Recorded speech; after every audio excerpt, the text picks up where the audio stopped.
Hello everyone, welcome back to my channel. हमारे इस channel के ऊपर आपको एक वीक के अंदर 4 वीडियोस मिलेंगी, जिसमें 2 स्टॉक एनालिसिस की वीडियोस, एक किसी भी स्टॉक केस स्टडी। आज हम बात करेंगे बजाज फाइनेंस के बारे में।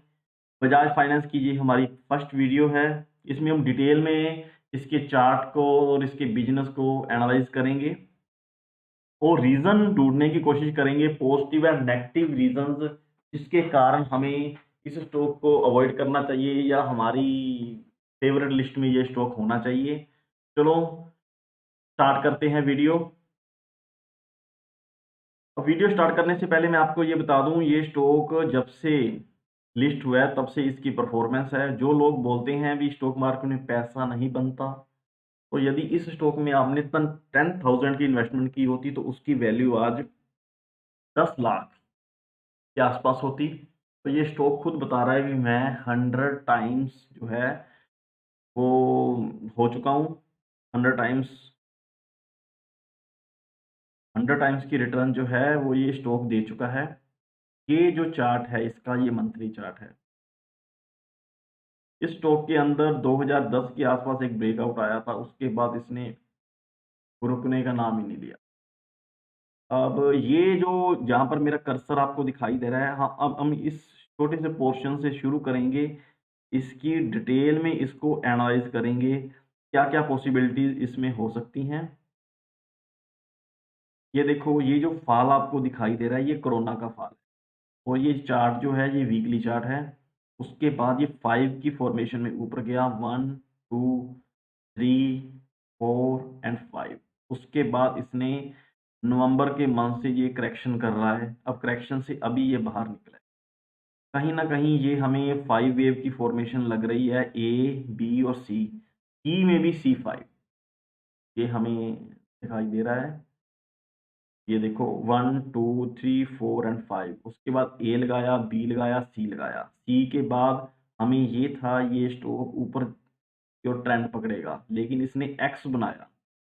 एक्स बनाने के बाद दोबारा नीचे आया। इसको हम एक्स एबीसी के रूप में भी काउंट कर सकते हैं। सी 1, 2, 3, 4, 5 के रूप में भी हम इसको काउंट कर सकते हैं। ये देखो, ये सी का 1, 2, 3, 4 एंड 5।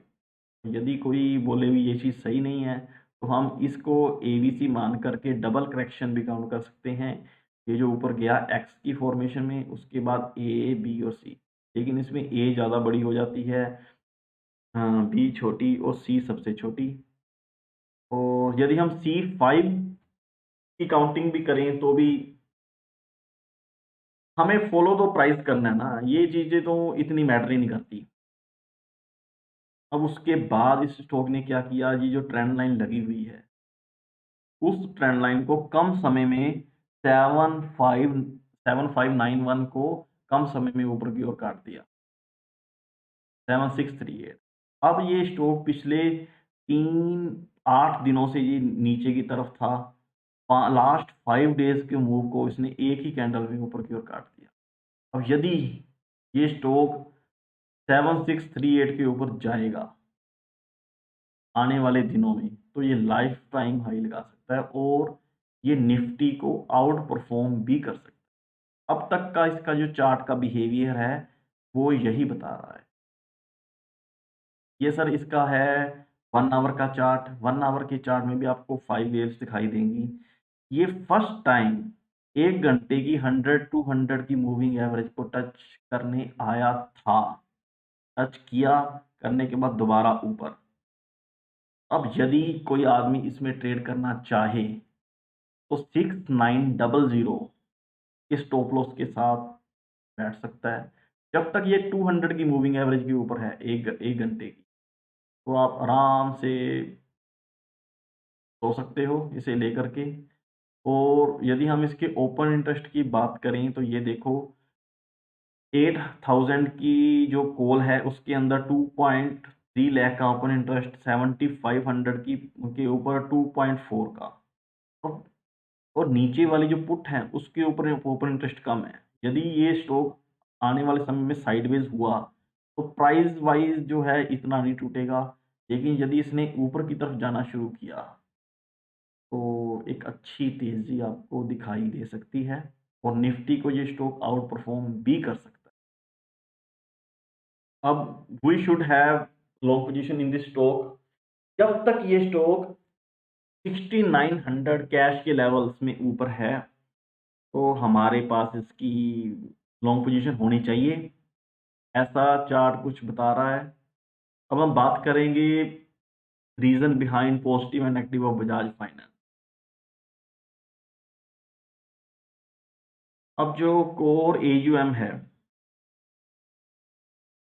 आप खुद देख सकते हो, जो रीढ़ की हड्डी है एयूएम, उसमें 31% की ग्रोथ, नेट इंटरेस्ट इनकम में 30% की ग्रोथ, प्रॉफिट आफ्टर टैक्स 1159, तो नेट एनपीए जो सबसे मेन चीज है वो 0.51% और ग्रोस एनपीए 1.46।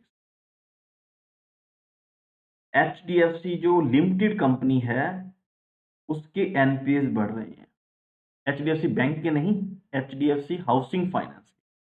अब ये नॉन बैंकिंग में ऐसी है जो एचडीएफसी को भी बीट कर। अब न्यू लोकेशन की बात करेंगे तो इनकी टोटल न्यू लोकेशन जो हैं अब तक इस क्वार्टर तक 3586 हैं और इन्होंने 82 न्यू ब्रांचेस ऐड की हैं और इस साल के अंदर 400 से लेकर 450 न्यू ब्रांचेस ऐड करने का इनका एस्टीमेट है। और नए बिजनेस में जो इन्होंने एंट्री की है वो है गोल्ड लोन। गोल्ड लोन के अंदर लास्ट Q4 FY22 में 132 ब्रांचेस थी, अब इन्होंने बढ़ा करके 155 हो चुकी। इसी कारण, इसी गोल्ड लोन के कारण तो मन्नमपुरम और मुथूट को थोड़ा सा फीवर हो चुका है, क्योंकि ये एक बहुत बढ़िया कंपनी जो है वो गोल्ड लोन में भी उतर चुकी है।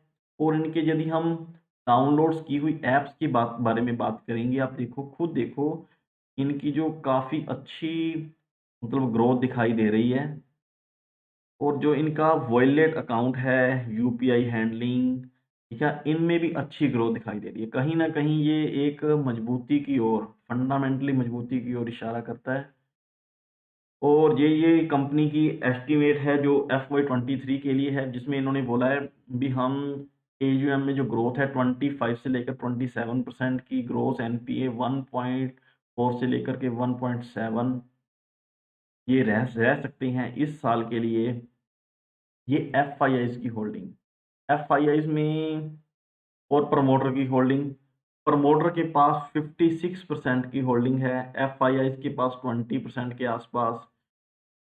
और जो टॉप 20 इन्वेस्टर्स एंड होल्डिंग है, इसमें बजाज फिनसर्व 52% होल्ड करता है, जो कि इस कंपनी का प्रमोटर है। Government of Singapore, Maharashtra scooter, ये आप देख सकते हो 20 जो है टॉप 20 इन्वेस्टर्स हैं इस कंपनी के। ये इंडिया के अंदर इनकी प्रेजेंस है, ये डॉट्स अब दिखाई दे रही हैं इस एरिया में। ये राजस्थान का जो वेस्ट का एरिया है इसमें और गुजरात का वेस्ट का एरिया, वहाँ पर इनकी थोड़ी सी प्रेजेंस कम है। और हिमाचल और उत्तराखंड के ऊपर के एरिया में इनकी थोड़ी सी प्रेजेंस जो है कम है। और जो इनकी अभी तक 3586 ब्रांच लोकेशंस हैं। आपको ये वीडियो कैसी लगी कमेंट करके ही बताना। इस वीडियो को लाइक करना, शेयर करना, प्लीज़ हमारे चैनल को सब्सक्राइब करना। आने वाले टाइम में हम और भी वीडियो बनाते रहेंगे। यदि आपको किसी पर्टिकुलर स्टॉक के ऊपर वीडियो बनवाना चाहते हैं तो आप हमें कमेंट कर सकते हो कमेंट बॉक्स के अंदर। Thank you everyone.